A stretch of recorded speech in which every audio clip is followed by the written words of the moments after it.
Sa bawat paglalakbay, may mga landas na ating tinatahak. Ganyan din ang buhay, isang paglalakbay na puno ng iba't ibang daan. Minsan madali at tuwid ang daan, ngunit may mga pagkakataong mabato at liko-liko. Sa bawat hakbang, matututo tayo, lumalakas at mas nagiging matatag.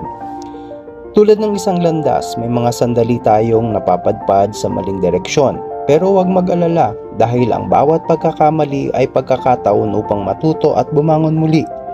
Sa kabila ng lahat ng pagsubok, lagi tayong magtitiwala na may mas maliwanag na patutunguhan. Sama-sama nating harapin ang bawat hamon ng buhay. Patuloy na maglakbay at huwag kalimutang magpahinga kapag kinakailangan. Huwag mawalan ng pag-asa sapagkat ang ating paglalakbay ay may kabuluhan at may layunin. Tiwala lang at patuloy na maglakad sa landas na inilaan para sa atin.